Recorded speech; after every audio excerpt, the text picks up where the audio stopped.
Hello, my name is John Sveck. Welcome to this All 24 video. Coach Waterman and I are joined today by a special guest, Coach Tom Cudney. Thanks for being with us, Coach. You're welcome. So Coach is going to talk us through some STEM route running concepts. So I'll give you the floor here, Coach. Well, it's my pleasure to join you, gentlemen, this afternoon, if you're on the East Coast, and I'm excited to get started. Perfect. Why don't we'll get right into this first slide here, Coach. You can talk us through these teaching points a little bit. Okay, basically, when I review a film, a clip, study the performance of the athlete, I want to consider vision, the STEM, and I'll go through each aspect here. Vision meaning, what does he see? Pre-snap. The defense might give you a look pre-snap. As the cadence begins and your waggle begins, sometimes the defensive players start to shift and move. So the pre-snap will help you possibly identify if there's a potential blitz, what the coverage may be, what the leverage may be on the defender. And then post-snap, you get a confirmation. So usually within a step or two, you can get a confirmation of what your thoughts might have been pre-snap. And then you stem or adjust your route or do what you need to do according to your assignment. Second part is your stem. The stem is the aspect where wherever you are at the snap of the ball, you have to get to your destination in conjunction with other routes. So it could be a combination path pattern, or you might have strictly a single isolated route where you're tagged to run a specific route and you just go get it. And then the other part of stemming is speed and gait. Sometimes you might be running a play that you're influencing a defender to help another receiver get open. So you might have to adjust your gait, your speed. Could be a rub assignment or something of that nature. So speed and gait are important, and running form depending on what it is you're doing. And finally, your route. How does your route complement the play? Your assignment, I watch to see if a player is carrying out his proper assignment. Does his route complement the coverage? Does it open up another receiver? Or are you isolated where it's just you and the man that's covering you? So those are the things that I look at when I'm breaking down film. I think you're really bang on with in terms of that vision point, because a lot of times you see young kids with their eyes down and they miss a lot of these things, and all of a sudden they get surprised by a guy jumping them or getting in their face, and they're getting disrupted. So that's a key point. Wouldn't you say that, Coach? Oh, absolutely. Your vision can actually begin. You can have success on the play, breaking the huddle. Just as you're going out to your alignment position on the field, you're checking the contour of the defense. You're looking to see who is going to be my first defender. Who's the guy I got to get past first? If I can't get open, the quarterback isn't even going to throw me the ball. So I have to know who I have to defeat running my route. And sometimes it's one guy, sometimes it turns into two. Sometimes I have to find the hole between two defenders. So my vision is essential. Some receivers cover themselves up on their stem. Had Christian ran inside of this number 3 defender, he might have got jammed and not gotten to the corner. The safety would have the defender would have just kept riding him. Whereas Christian suddenly widens right at the line of scrimmage.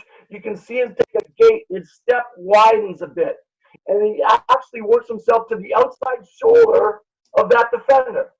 So now that defender can't stop him from breaking to the corner. Yes, there is help over top, but the ball is thrown into the hole. Christian can adjust his path, and there's a completion.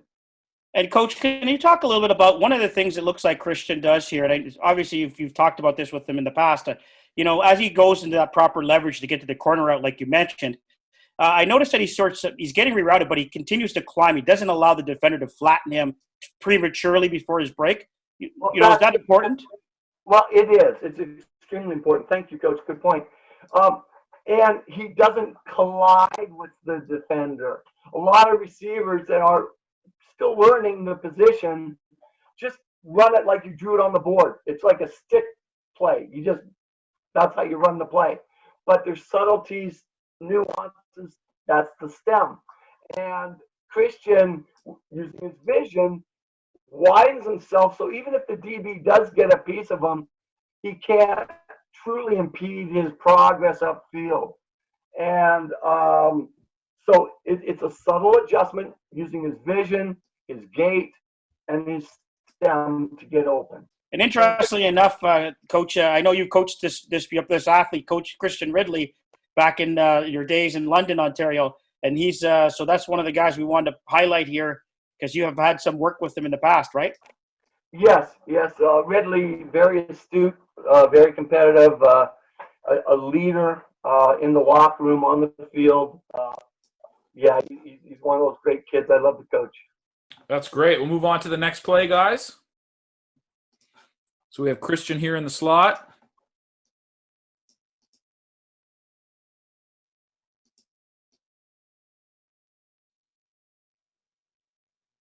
Okay, my first observation is an excellent job by the wide receiver.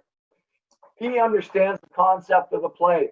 And honestly, every receiver that plays needs to be unselfish. I know every receiver wants to catch the ball. I don't know a receiver that doesn't want the ball. But for the sake of the team and the success of the play, this receiver unselfishly, the wide receiver, runs a stem that, because it's man coverage, he is actually bringing his defender with him. So there's two bodies in the way of the number 2 defender. So the number 2 defender can't stay tight on Christian. He has to reroute around those 2 bodies, which opens up Christian so the quarterback can get him the ball quickly. And this is an excellent job right there. First of all, Christian's identified that he's got a free release. There's nobody immediately in his path. So let's watch him. And then I'll ask you to stop it on a specific spot. Okay?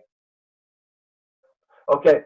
Now, Christian has used his head already, and he's already starting to sell or be a little theatrical. And I think Christian has a theatrical background, so it makes perfect sense. Certainly does, yeah. But he understands the nuances. He can see when he was stemming up the field, his vision is expanded because he's very good at that. He sees that the middle's open. Okay, so any influence to the sideline or diagonally, he could help influence that deep high safety. And in fact, because he not only stems that way, he sells it with a head fake. It just magnifies and emphasizes the fake.